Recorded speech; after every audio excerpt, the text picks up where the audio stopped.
Hey guys, welcome back to our newest Pokemon Black White 2 Wi-Fi battle.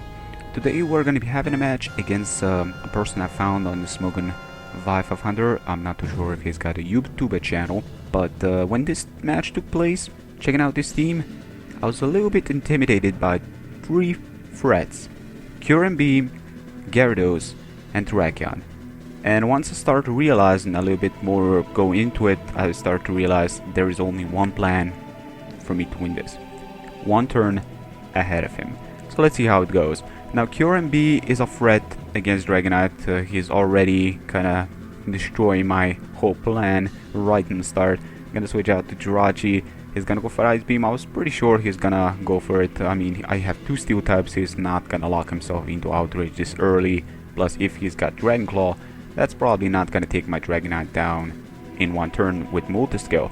Still, Jirachi proves to force him out, which kinda gives me thinking he's one of those two sets. So one can be a subber that's never gonna sub against a Jirachi, and it's still a little bit early. The second one can be a mixed Scarfer that I'm kinda going towards, but at the end of the day, when you think about it, he's probably, it's still too early to say. Let's just say it like that. So I'm gonna switch out to my Machamp. He's gonna go for Scald. I was thinking he's gonna lay down the Toxic Spikes first turn. So my Machamp afterwards is gonna have problems, and especially this one that does run a sub. But for now I'm just gonna go for the sub against Tentacruel. He does get the Paralyzation. Gonna go for the Dynamic Punch afterwards. Gonna get Confusion, and I'm gonna play with some Parafusion going. I mean, Jirachi, Machamp, those things can be bestest friends with such sets going. It can definitely handle, and it can definitely work into your favor majority of times. He did go for the Scald. Unfortunately, it will not break my sub, and that's something very similar that happened not too long ago. Gastro did not break my sub, and I've actually come to realize that this Pokemon are a good setup for Machamp in majority of situations, because Stone Edge, I was actually surprised how good this Tentacruel took Stone Edge, being that it is a Tentacruel is mostly like a special defensive wall, but this one took two of them, and it's not even in red range anymore. So I'm just gonna go for another one. If he decides to switch out, well, I can still do some damage against it, and he's still gonna need to be threatened by a sub Machamp afterwards. He just leave it in as a Death Fodder, I guess. Proceed to go to Celebi, and decide to go for Sahik and break my sub. But this time I was actually a bit skeptical. Should I go for Ice Punch, super effective, or should I decide to go for the Dynamic Punch and get some Confusion going? In the end, I decided, well, Confusion is a little bit more reliable because Ice Punch would have done a little bit more, but he may be defensive, and I just didn't want to Ice Punch a defensive Celebi that can just, try to recover afterwards. So I'm just gonna switch out to Jirachi, and he's gonna Psychic this turn, which I do 4-time resist. It's not gonna be doing any damage to me. I mean, that can be easily recovered by 2 lefty recovery, but for now he's gonna go for Hidden Power Ground, Hidden Power Fire. Either of those two I can easily take. I'm gonna go for T-Wave just to force him out, or if he does make a force switch straight out the bat, which he didn't, and he switches out to Jirachi on this turn as I try to get the Para Flinch going. It is a Jirachi, it is an annoying set, but it's a set that can be used, it can be abused. There's really nothing to complain. We all get destroyed by it. Why not use it once in a while, destroy somebody else?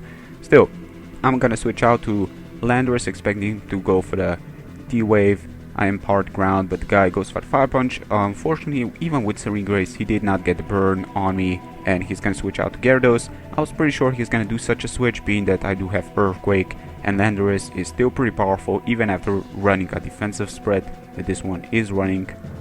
I'm gonna go for the turn on the Gyarados and get the team switch initiative, which is probably gonna result in his Gyarados switching out. And I'm gonna make a mistake here. Being that I am poisoned, I was thinking, well, he may think I'm gonna overpredict, but then again, I did U-turn, predicting to switch out. I may as well do something else. But still, Kyurem in general can pretty much take whatever Starmie packs, so it's a good check against one. So I'm just gonna decide to switch out to Jiraiya again. This Pokemon can easily check Kyurem to hell and back, no question about it. I can easily Wish Protect afterwards if I am running Protect. Now I believe I'm not running Protect on this. Well, Dragon Claw did not do that much. At least now I start to realize, well, he's most likely not even running Outrage, or maybe he is, but he didn't want to lock himself into it, and Dragon Claw isn't really all that threatening at the moment. but I'm starting to lose my HP as he's gonna switch out to Celebi. I'm gonna go for Earth Power, and I'm just gonna go for a Fire Punch. Wish on the switch to Celebi.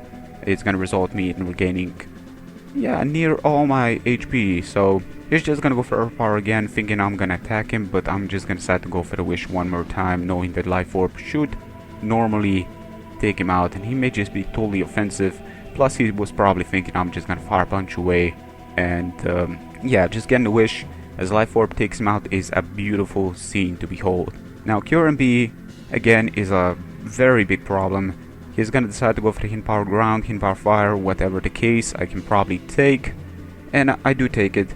I'm gonna go for the T-Wave. Now if he is choiced, he can't do anything against me anymore, because after you paralyze a QRMB, maybe something goes down, probably the thing that you have it in, but in this case I do get my Wish up because I did Wish on the Celebi back there, and now QRMB can't really handle me anymore, which result in him switching out his Jirachi again. And like I mentioned, I still need to be one turn ahead of him because Jirachi is still a problem. I'm just gonna go for Iron Head. He does decide to switch out to it. I'm gonna switch out to my Heatran, thinking, well, I am on a balloon, plus that probably doesn't matter against a Jirachi, but he's probably not gonna T-Wave me, and he actually decided to go for a Fire Punch. This turn I've decided, well, the thing is, I'm not even sure if I've seen any lefties there. Well, whatever the case, I'm just gonna go for Toxic, expecting him to switch out probably to his Gyarados, being that Heatran, even with Flash Fire, isn't really that big of a threat. I mean, Gyarados does have some really good special defense going up for it, so I just decided to switch out to Starmie now that we are both poisoned.